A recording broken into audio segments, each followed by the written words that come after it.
안녕하십니까. 안교수의 바깥세상 톡톡입니다. 새해 들어서는 백악관의 주인이 바뀌기 때문에 미국과 중국권의 군사적인 긴장이 조금 완화될 거라고 우리가 기대했습니다. 근데 전혀 아닙니다. 더 꼬이고 있습니다.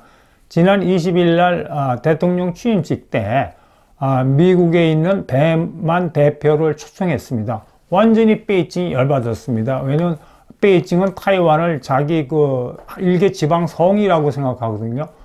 미국이 42년 만에 대만 대표를 초청했다는 거는 타이완을 이제 국가로 예우하고 있다는 어떤 간접적인 시그널을 베이징에 보낸 겁니다.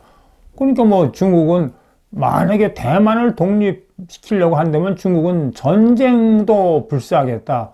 그러면서 실제로 연초에 시주석이 전 인민해방군한테 금년에 전쟁 준비하라고 이렇게 지시를 했습니다. 이렇게 보면 2021년 미국과 중국 사이에 뭔가 군사적으로 한번 일이 벌어질 것 같은데 어디서 벌어지냐? 거의 모든 세계적인 군사 전문가나 국제 문제 전문가는 딱 세 지역을 꼽고 있죠.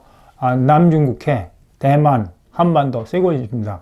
그래서 제가 지난 연초에 남중국해에서 미중 간의 군사적인 격돌이 일어나면 무슨 일이 벌어질까에 대해서 말씀을 드렸고요. 또 작년에는 만약에 중국이 인민해방군이 대만의 상륙작전을 감행하면 어떤 일이 벌어질까에 대해서 말씀드렸습니다. 자, 그러면 이제 우리가 살고 있는 한반도도 한번 생각을 해봐야죠. 한반도에 대해서는 세 가지 시나리오가 있습니다. 첫 번째가 청천강 고토 회복 시나리오고요. 두 번째가 6.25 전쟁 같은 전면전이 다시 일어나는 거고요. 세 번째가 이제 중국이 한반도를 해상 봉쇄하는 거죠. 이 세 가지에 대해서 제가 말씀을 드리겠는데, 한 가지 제가 분명히 해야 될 거는 국가 안보에 대해서는 너무 이렇게 잘 될 거라고 생각하고 낙관적으로 생각하면서 방심해서도 절대 안 되고요. 그다음에 큰일 났다 그러면서 너무 패배주의적으로 생각해서도 안 됩니다. 어떤 전쟁 가능성을 냉철히 분석해갖고 모든 가능성에 대한 대응 방안을 우리가 마련해야 됩니다. 청천간 이북 시나리오는 북한의 급변사태가 일어납니다. 평양에 이건 예를 들어서 이건 가상적인 시나리오입니다. 친중국적인 성향의 군부가 구태타를 일어갖고 이렇게 싸우다가 세력이 밀려갖고 청천강 이북으로 도망가면은 이 친구들이 자기가 살기 위해서 압록강을 열어주는 겁니다. 어차피 친중 성향의 어떤 세력이기 때문에요. 그럼 이제 인민해방군은 정정당당하게 청천강 이북 북한 땅으로 들어온 겁니다. 1961년에 북한하고 중국하고 조중우호 조약을 맺었어요. 우리나라 한미동맹 비슷한 건데 이 조약에 의하면 북한의 급변사태 시 중공군은 인민해방군은 자동적으로 개입할 수 있게 됩니다. 그러면 이게 사태가 복잡해지죠. 근데 이런 시나리오에서 이제 북한의 어떤 내분이 이제 진정이 되면 구테타군이 진압되든지 하면 당연히 청천강 이북으로 진주했던 인민해방군은 압록강을 넘어서 철수해야 됩니다. 근데 제가 보기에 절대로 중국군은 철수 안 합니다. 왜냐하면 중국군의 입장에서 보면 이 청천강 이북은 자기 땅입니다. 저 지도에서 보시듯이 통일신라가 압록강까지 통일한 게 아니에요. 청천강까지밖에 통일 못했습니다. 청천강 이북은 700년간 중국 땅이었어요. 우리 땅이 아니었습니다. 근데 세종대왕께서 압록강, 도만강으로 우리 국경선을 끌어올린 겁니다. 그리고 제가 이제 얼마 전에 할빈에 가서 이렇게 보니까 흑룡강성 박물관에 보고 이제 깜짝 놀란 게 벽에 걸린 지도에 보니까 우리 한반도 있지 않습니까? 한반도 이렇게 청천과 북쪽은 자기 나라 땅으로 표시되어 있다고요. 그러면 당연히 중국은 고토 회복이죠. 지금 남중국해에다가 이 해양 군사기지 맹길고 막 하는 것도 자기 역사적인 종주권이 남중국해에 있다는 거 아닙니까? 근데 더 이제 우리가 굉장히 경계해야 될 사실은 몇 년 전에 트럼프 대통령이 취임하고 처음으로 시진핑 주석과 만나지 않았습니까? 그때 시 주석이 이런 이야기를 했어요. 트럼프 대통령한테 코리아는 역사적으로 중국의 일부였다. 이거 굉장히 무서운 말이죠.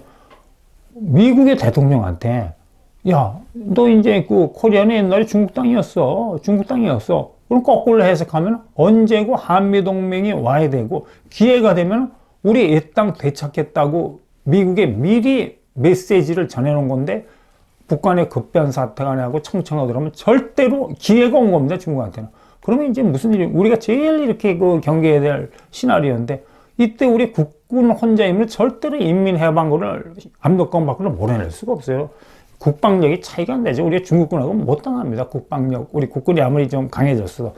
그럴 때 이제 두 번째 그 대응 방안은 강대국이 개입해 주는 겁니다. 여기 약간 한 가지 희망이 있는 게 이럴 경우 이제 미국도 반발하지만 러시아가 아주 강력히 반발할 거예요. 러시아의 안보, 이렇게 되면 러시아의 안보에 아주 중대한 위협이 되거든요. 이 청천강 이북을 중국이 만약에 점령한다 그러면 함흥 원산항이 나진항이 중국 땅에 항구가 되잖아요. 그럼 분명히 중국이 거기다가 항공모함 기지하고 해군 기지를 만듭니다. 그리고 랴오닝 이제 항공모함 한 척을 거기서 갖다 놓으면은 그 러시아 극동 해군의 본거지가 블라디보스토크죠. 블라디보스토크에 있는 러시아 해군력은 꼼짝 못하는 거예요. 그렇기 때문에 러시아가 강력히 그때 미국 편 들어가고 반대할 겁니다. 야, 중국군 너 압록강 밖으로 나가.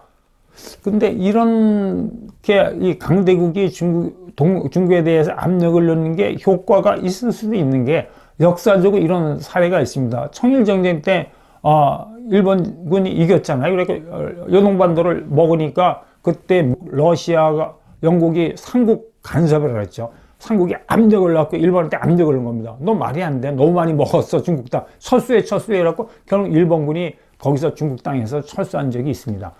또 우리가 또 우려할 사태가 뭐냐면은 미국이 그 완충지대론이라는 이론으로 적당히 베이징에 타협하는 겁니다. 저 켈리 키신저, 저는 개인적으로 헬리키신저 아주 그 높게 평가 안 하는데 저 양반이 뭐 이상한 이론 많이 맹기를 갖고 월남 공산화시키고 이 공산 중국을 살렸습니다.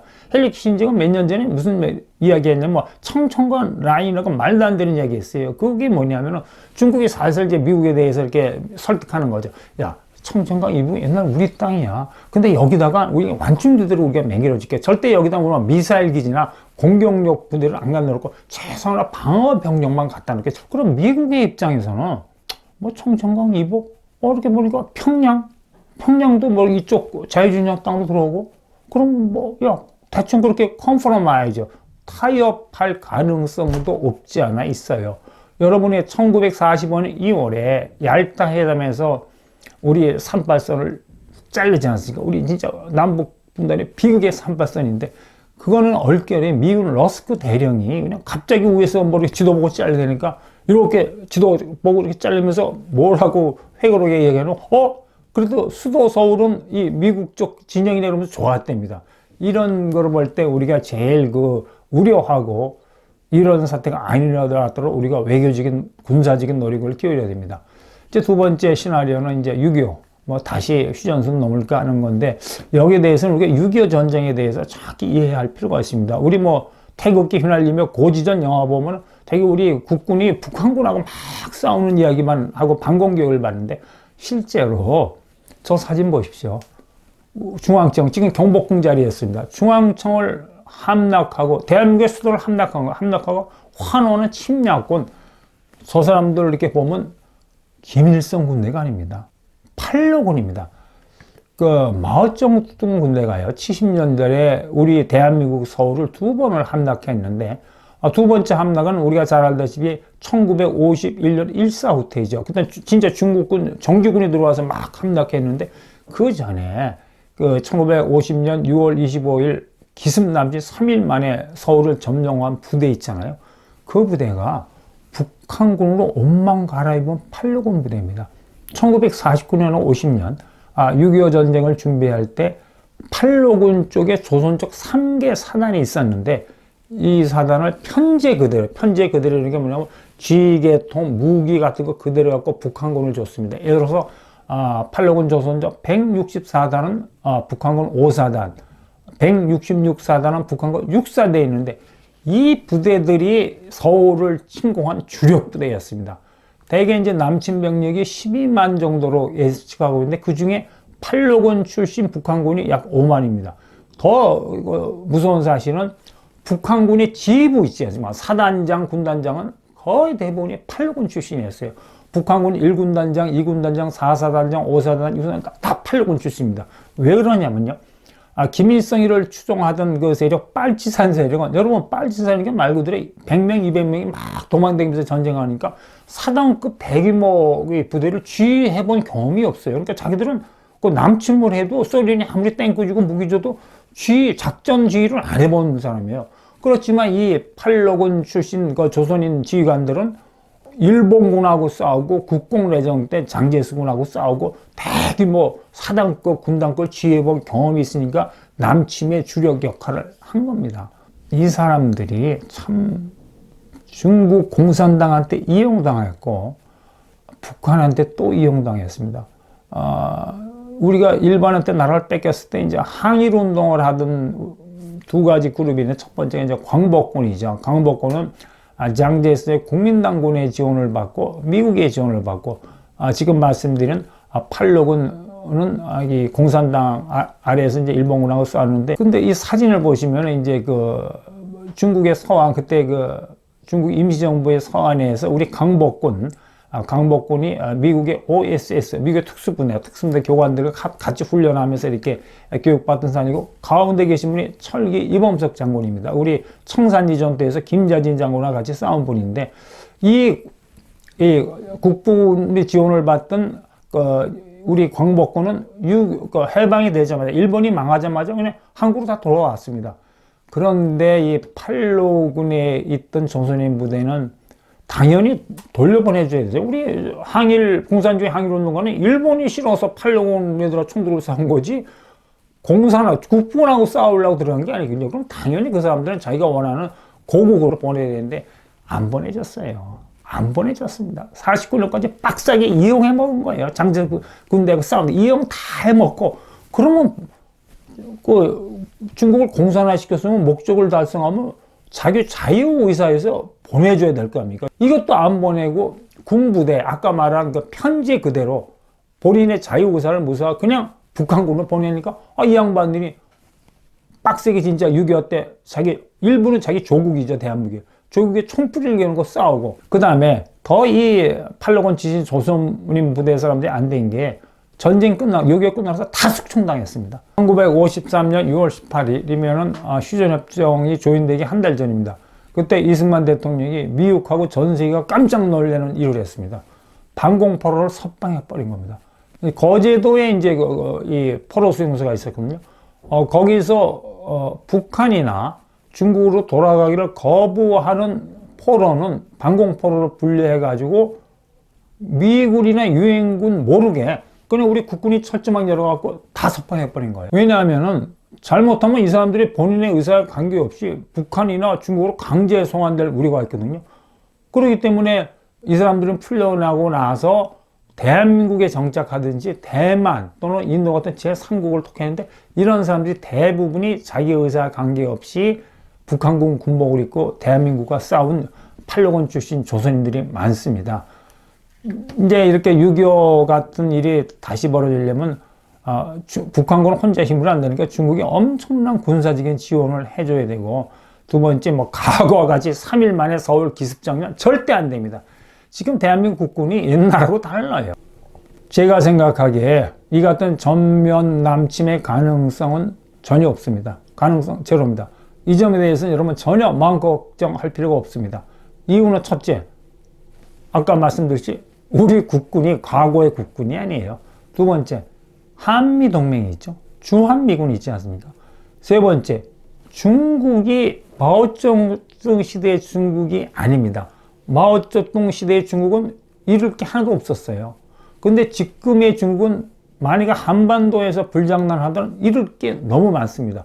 왜냐하면 중국이 지금 놀라운 경제 성장을 하고 군사력을 키우는 게 외국과 무역을 해서 키우는 거거든요.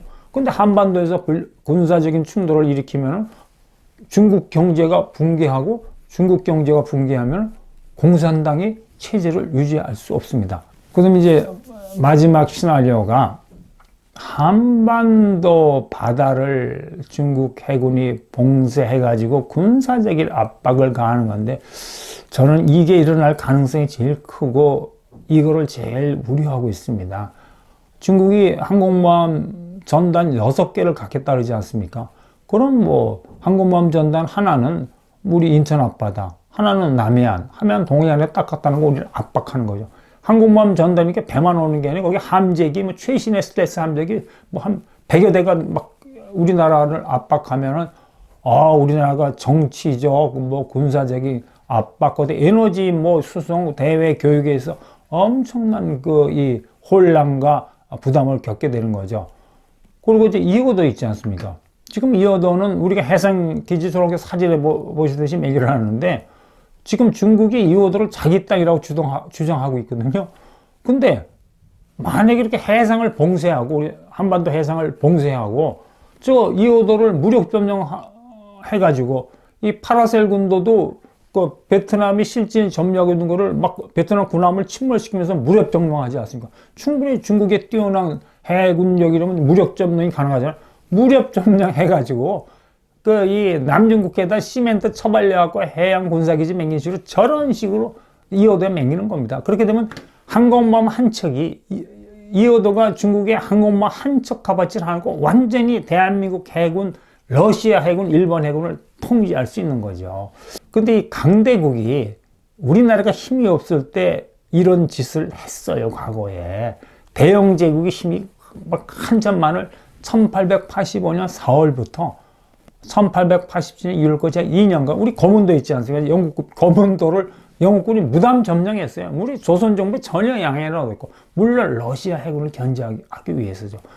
자, 그럼 이 같은 세 번째 시나리오는 한미 동맹이 있는 한 실현 불가능합니다. 왜냐하면 이렇게 중국 해군이 들어오면 미국 해군하고 일본 해군이 우리 한국 해군을 갑자기 견제하면은 삼국 해군이 힘을 합치면 중국 해군이 그렇게 우리 한반도를 해안 봉쇄할 수 없거든요. 근데 이런 일이 가능하게 되는 게 뭐냐면 한미 동맹이 와해되고, 근데 두 번째, 중국이 지금 가진 야망 2050년에 세계 제1의 군사대국이 되겠다는 거 아닙니까? 미국을 제끼고. 그 중에 하나가 뭐냐면 군사대국이 되면 저 지도에서 보는 식으로 구단선 밖으로 저기 일본, 필리핀, 대만 이쪽 아는 중국 해군의 영역으로 하고 밖으로 미 해군을 몰아내겠다는 거죠. 그렇게 되면 한반도 동해, 남해, 서해안은 중국 해군의 영향에 들어가고, 거꾸로 말하면 우리가 어렵더라도 미국 해군이 와서 도와주질 못하는 거예요. 이런 상황이 벌어지면 제가 아까 말한 세 번째 한반도 해상봉쇄 시나리오가 일어날 수 있습니다. 자, 그러면 정리를 해보면 북한 급변 사태 시 청천강 이북을 중국이 옛 영토, 고토 해버려서 슬쩍 먹어버리는 거, 이거 가능합니다. 두 번째, 전면적인 남침이나 뭐 6.25 전쟁은 절대 가능성 없습니다. 세 번째, 해상 봉쇄. 이거는 만약에 중국이 뜻한 대로 중국몽이 실현되고 세계 1위의 중국이 경제대국, 군사대국이 되고 한미동맹이 와해되면은 우리가 해상 봉쇄로 중국군한테 유혹을 받지만, 그렇지 않고 한미동맹이 건전하고 미 해군이 건전하면 절대로 해상 봉쇄 같은 것도 저는 일어난다고 생각합니다. 자, 오늘 여기까지였습니다. 여러분 오늘 하루 원더풀 하십시오. 감사합니다.